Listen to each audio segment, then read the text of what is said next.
새로운 한 날이 또 시작되었습니다. 우리는 하루를 말씀과 기도로 시작하는 것이 성도의 마땅한 본분인 줄로 믿습니다. 여러분, 북한이 지금 계속해서 미사일을 공해상으로 쏘아대고 있습니다. 저는 미사일을 쏠 때마다 불안하다 이런 느낌보다는 자들은 무슨 돈이 저렇게 많아가지고 저렇게 미사일을 쏘아댈까? 이게 있잖아요. 얼마나 멀리 가느냐에 따라 가지고 미사일도 급이 나누어지는 거예요. 무슨 ICBM급 무슨 급 이렇게 나누어지는데 멀리 가는 갈수록 이게 한 기에 돈이 엄청난 비용이 들어가는 겁니다. 분명히 우리보다 경제적인 상황이 좋지는 않은데 뭐 우리보다 무역도 그다지 많이 하지는 못하는데 미사일 원자재가 하늘에서 떨어지는 것도 아니고 땅에서 솟아나는 것도 아닌데 무슨 돈이 많아 가지고 저렇게 미사일을 허구한 날 쏘아 될까 이런 생각을 해보는 거죠. 참 이해가 안 되는 나라입니다. 우리나라나 이스라엘이나 남북으로 나누어진 상황이 얼마나 비슷한지 북이스라엘과 남쪽 유다가 아무리 생각해도 저는 성경을 들여다볼 때마다 특히 역사서를 들여다볼 때마다 이거는 참 우리의 역사를 보는 것 같은 그런 생각이 들죠. 그러니까 열왕기서를 읽을 무렵에는요. 남북의 왕들이 쭉 열거되는 상황 속에서 종종 이 우리나라와 우리나라의 역사와 비슷하다는 그런 생각을 연상하게 되는 거죠. 그런 의미에서 남북으로 나누어진 우리나라는 성경이 말하는 이스라엘의 죄에 대해서 더 쉽게 이해할 수가 있지 않을까 이런 생각을 해봅니다. 그래서 북이스라엘의 그 패역한 죄를 생각할 때마다 종종 북한의 도발을 떠올리며 그와 비슷한 맥락으로 언제부턴가 제 안에서는 그렇게 이해를 하게 되었죠. 자, 열왕기서와 선지서를 이렇게 번갈아 가면서 읽는데 이렇게 읽는 이유는요. 열왕들의 재임 기간 중에 활동했던 선지자들이었기 때문에 그래서 지난 월요일 호세아서를 보고 그리고 어제는 아모스 그리고 오늘 또 이사야서 성일기 본문이 열왕기서도 있는데요.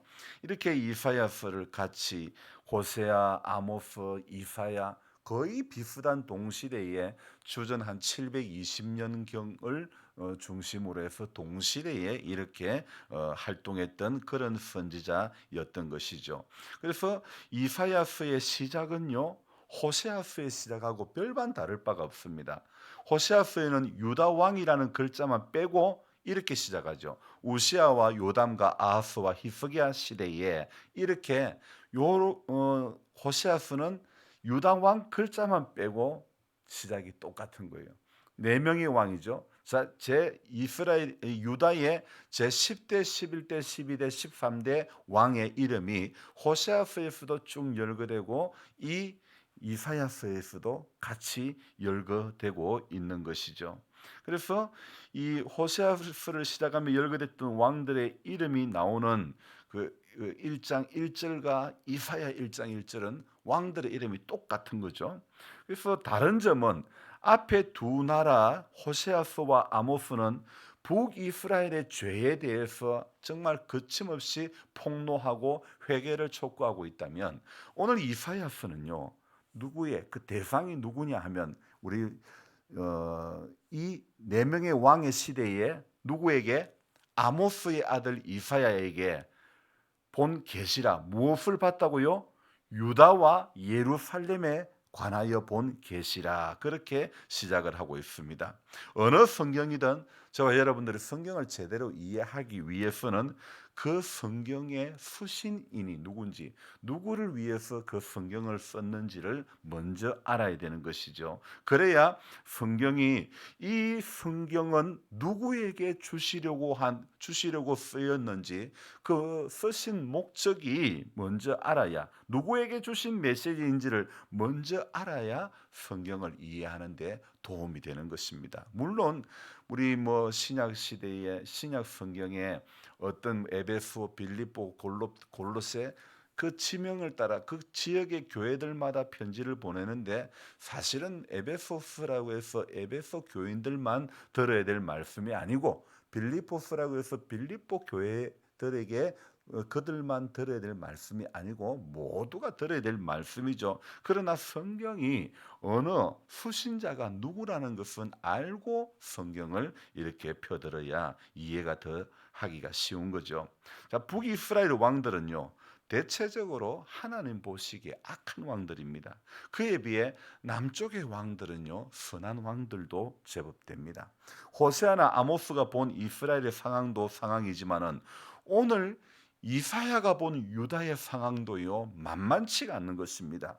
그래서 성경의 역사를 들여다볼 때마다 조심해서 살펴보아야 하는 것이 있죠. 여러분, 한 나라가 부유하고 강성하게 된 것, 그것만 바라보는 것은 세상적인 시각이 될 수 있습니다. 여러분, 성경이 그들의 죄를 지적하고 폭로하고 회개를 촉구하고 있는 것은 부요와 강성, 번영 이면에 그들의 영적인 상황까지도 이해를 하고 바라볼 줄 알아야 하는 것이죠. 어제 새벽 말미에 제가 이런 말씀을 드렸지 않습니까? 한 사람이 넘어지고 시험이 드는 것은 아프고 병들고 어렵고 돈이 없어서가 아니라 무엇 때문에요?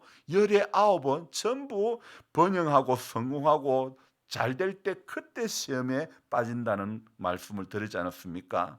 여러분, 잘 되고 형통하고 건강하고 돈 있을 때, 돈 잘 벌릴 때 그때 잘해야 되는 것이죠. 아나니아와 삽비라도 마찬가지 아닙니까? 그 땅을 팔고 돈 있을 때 시험이 딱 찾아온 거 아닙니까? 그 땅을 팔기 전에 그들이 받은 은혜가 얼마나 컸었으면 이 땅을 팔아가지고 헌금을 하려고 그런 마음을 했을까요? 가졌을까요? 분명 그런 은혜가 있어서 땅을 팔아서 헌금하려고 한 것 아닙니까? 그런 의미에서 정말 사람은요, 장담할 수 있는 사람은 아무도 없습니다.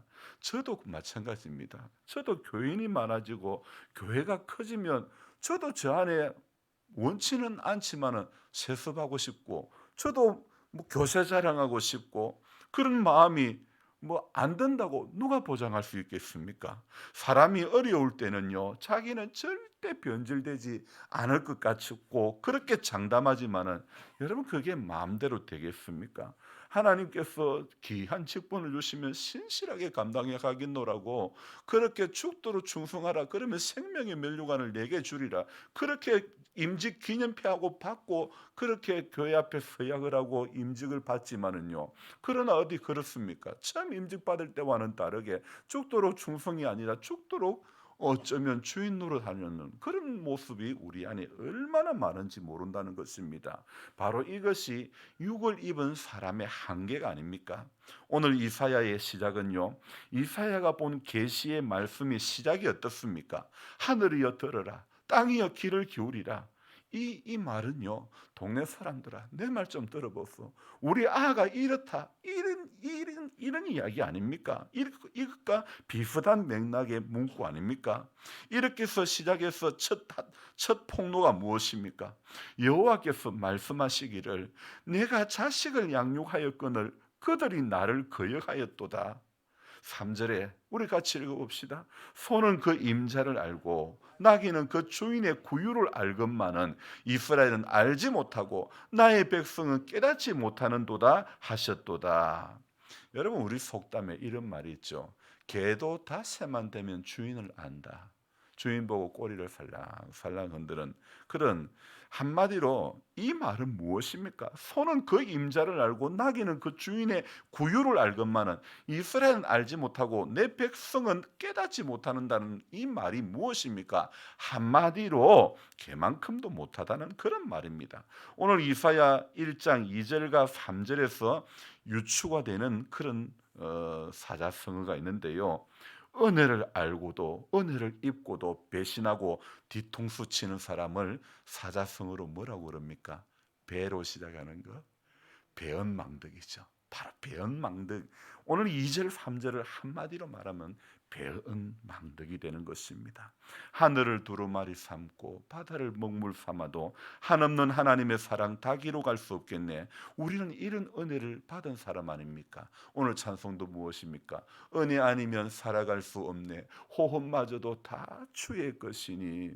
정말 호흡마저도 다 주님의 것이라고 고백하는 우리들이라면요, 우리의 모습 속에서 나타나야 될 사자성어가 무엇입니까? 결코 보온이 되어야 되지 않겠습니까? 풀을 묶어서라도 은혜를 갚아야 된다는 그런 마음이 있어야 되지 않겠습니까? 이런 신앙이 되어야 하지 않겠습니까? 여러분, 신약 성경의 복음서에서 1만 달란트의 비유가 있습니다. 이것도요, 사실은 배은 망덕에 대한 그런 이야기입니다. 도저히 스스로 힘으로는요, 탕감할 수 없는 큰 빚을 진 사람에게 빚이 없는 것으로 탕감을 해 주었다는 것. 1만 달란트를 받은 자가 누리는 은혜 아닙니까? 그런데 이 사람이 자신에게 1만 달란트보다도 지극히 작은 그 금액의 빚을 갚지 않으면 너 감옥에 쳐넣어 버린다, 이렇게 말하는 것입니다.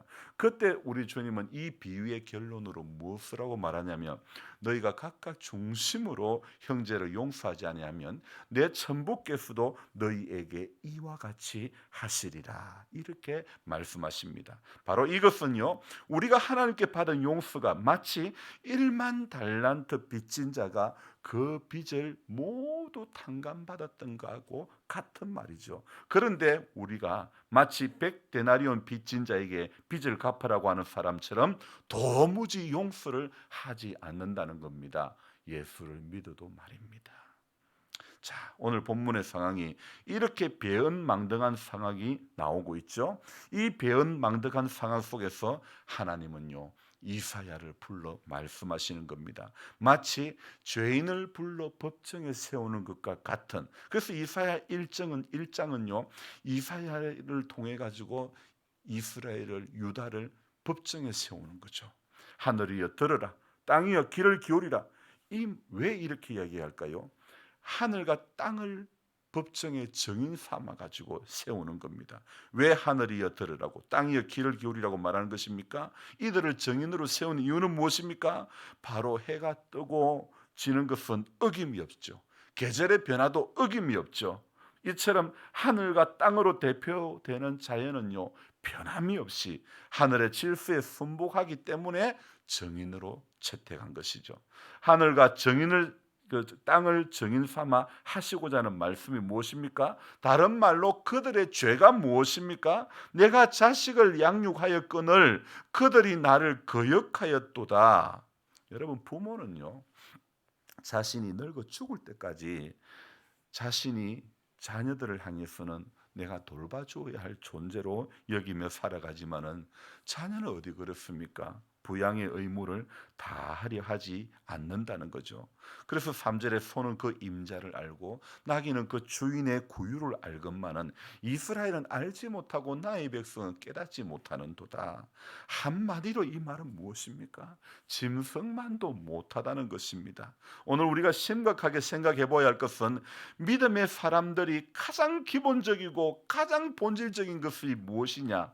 저와 여러분들은 오늘도요, 우리의 신앙의 가장 기본은 하나님의 은혜를 아는 것, 은혜를 기억하는 것, 이게 우리 신앙의 가장 기본인 줄로 믿습니다. 이 기본이 깨어지면요, 다른 것은 전부 다 형식이 되고 종교 의식이 되고 마음이 가지 않고 자기 욕망을 위한 몸부림밖에 안 된다는 것.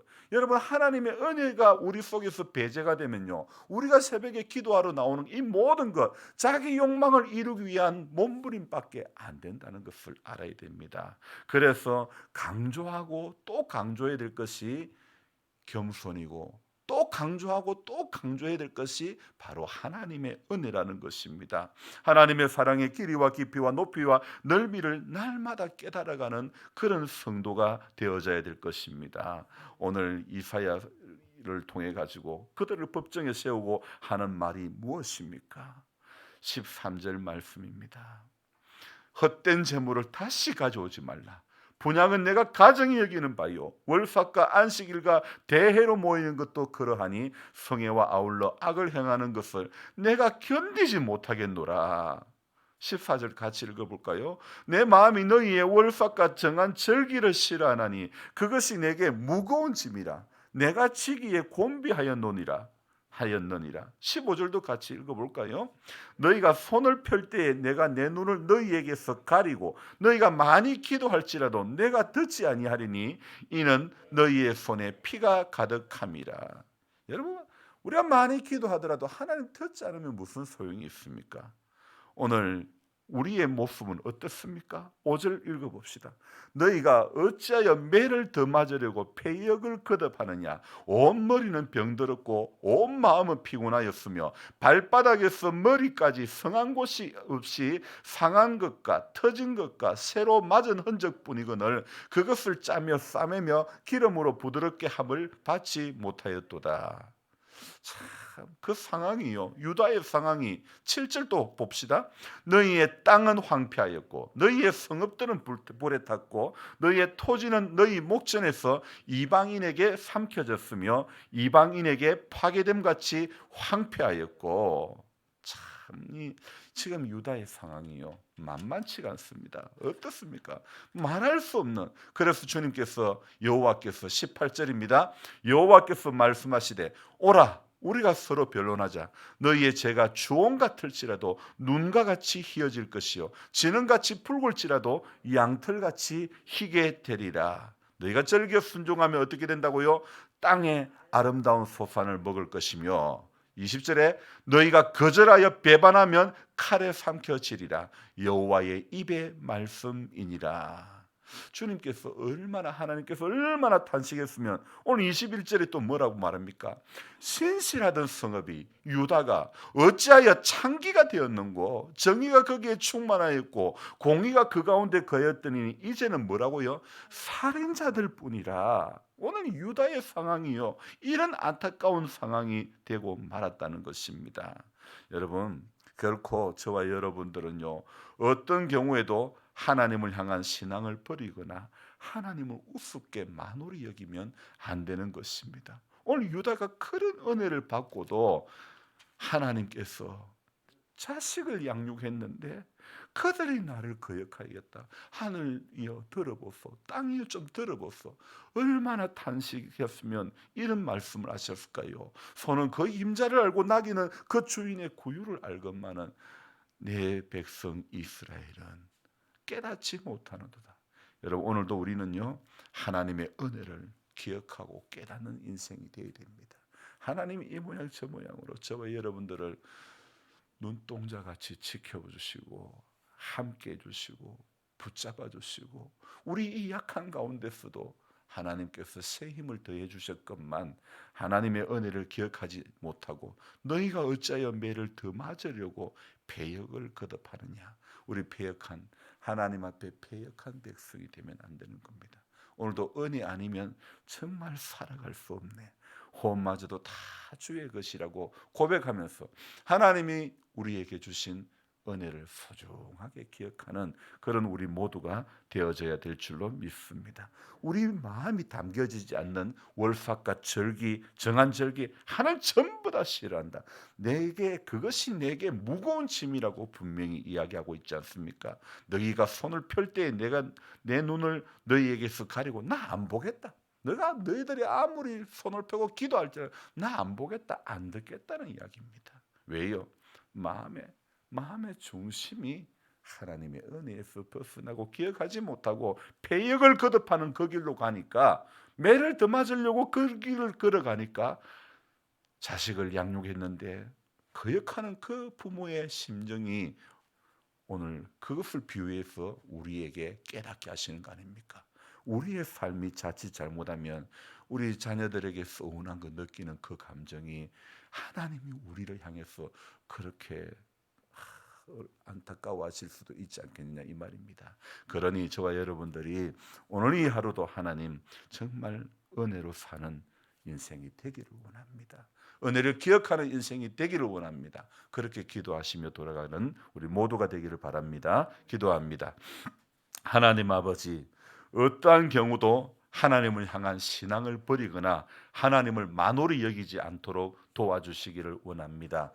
호세아와 아모스를 통해서 북이스라엘의 죄악을 이렇게 가차없이 폭로하고 또 회개를 촉구했던 하나님께서는 오늘 이사야를 통해서 남유다의 영적인 상황을 보여주셨습니다. 하나님, 우시아와 요담과 아하스와 히스기야 시대에 하나님 제10대 왕부터 13대 왕의 시대에 선지자들이 활동을 많이 했다는 것은 그만큼 그 시대가 하나님 보시기에 패역한 시대였다는 것, 세상적으로는 부귀와 영화와 번영을 누렸던 시기일지는 몰라도 하나님 보시기에는 너무나 안타까운 그런 시기였기에 하나님은 호세아를 음란한 여인과 결혼하여 음란한 자식을 낳으라고 아모스를 세워가지고 뽕나무를 재배하던 목자였던 이 아모스에게 하나님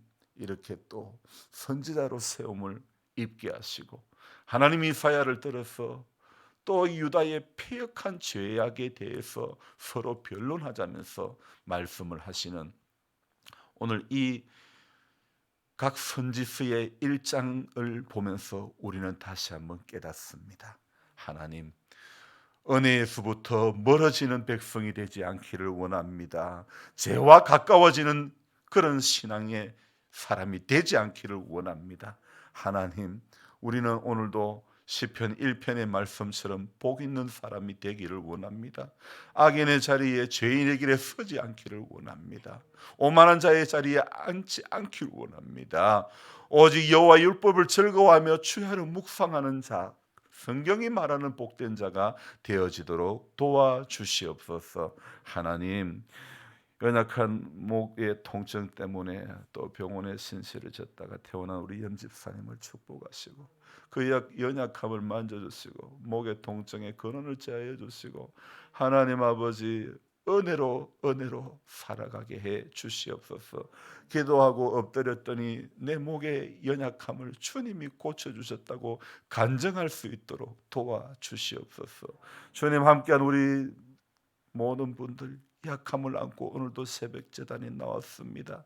이 약함 가운데서 바울이 말했던 약할 그때가 곧 강함이라는 고백이 하나님을 향하여 올려질 수 있는 우리 모두가 될 수 있도록 도와주시옵소서.